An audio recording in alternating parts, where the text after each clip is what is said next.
Hey guys, today's lesson is on scheduling, how to write a schedule, how to have a successful schedule, and how to run your schedule without it running you.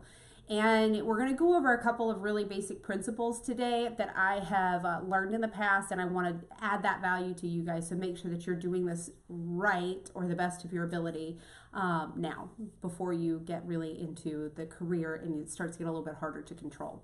So number one, I want you to figure out what type of calendar that you really want to use. Do you want to use something that is electronic, like a Gmail calendar or something like that? Or are you a handwritten calendar type of person? Either one of those is perfectly fine. Just pick one, right? You've got to pick one. The other thing that I want you to do before you even get started in thinking about how your day-to-day is going to be worked or written is I want you to first schedule your time off.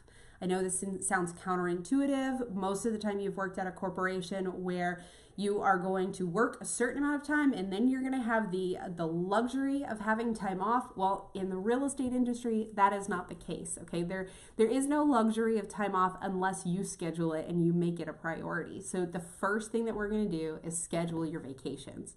And this may sound challenging to some of you that have been in the corporate world, this is not challenging at all, but I want you to pull out a yearly schedule and I want you to write all of your vacations down for the entire year.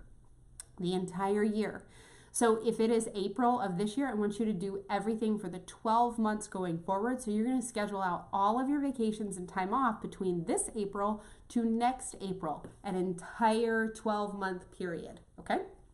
So the other thing, once you've done that, that's step one. Step two is for you to work your days off, your days on, and your flex days during the week.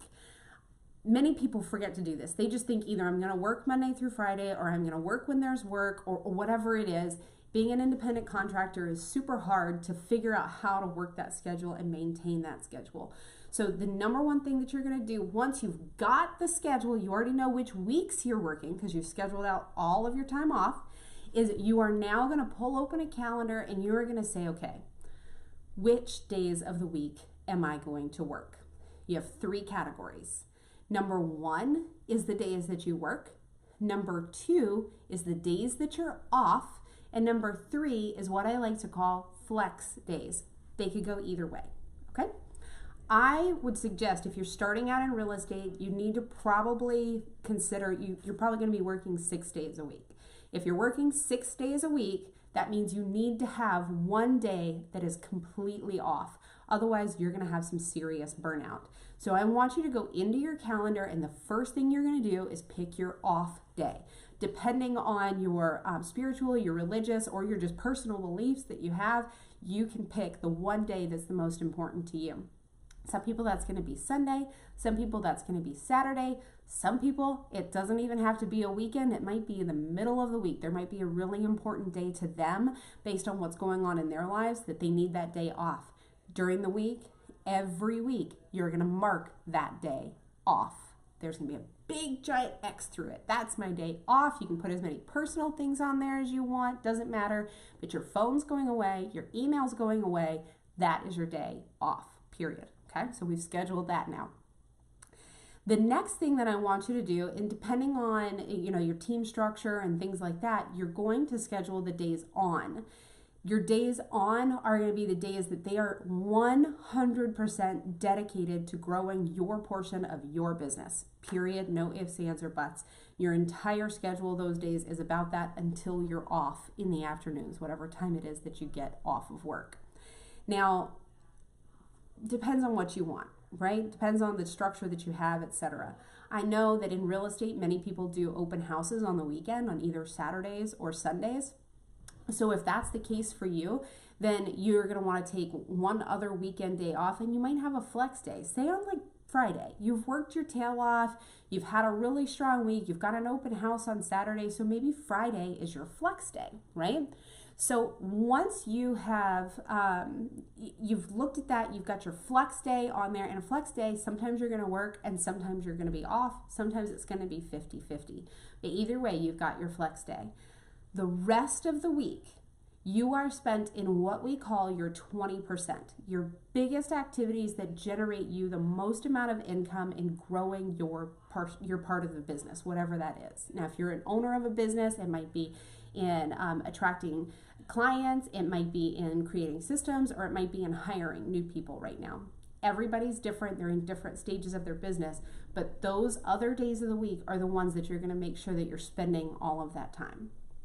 Now we have our off days, our vacations, our flex days, and our working days. Okay, now we have that. We have the framework.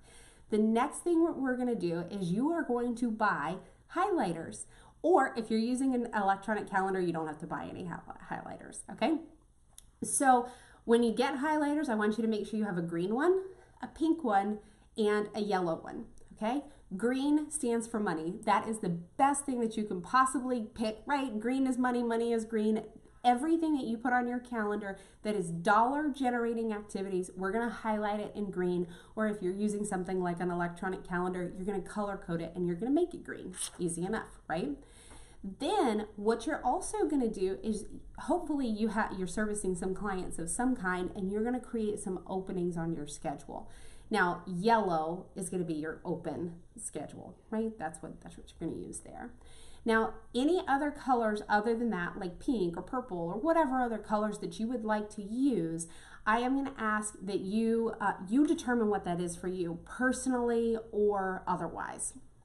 Now, after you've got your highlighted colors and you're prepared to get things moving, I want you to draft your perfect morning. From the moment that you wake up until the moment that you go to work, I want you to sit down and document exactly what it is that you're going to do to maintain a high level of energy, to gain your focus, and to be able to start work at the right time, whatever that time is for you, every day with the right amount of priorities, the right energy, everything. And there's something that I want to remind you of that is the secret to time blocking and maintaining a schedule. The secret is that you don't have to maintain the entire schedule and you don't have to time block the entire day. The only thing that you have to get right is the morning up until lunchtime. So every day you're going to run your perfect morning. You're going to start work and you're going to do the most dollar generating activities up until lunchtime. After that, everything else is going to be appointments. So what we're going to be working on is getting you doing the right things first thing in the morning up until lunchtime. We'll continue this in the next video.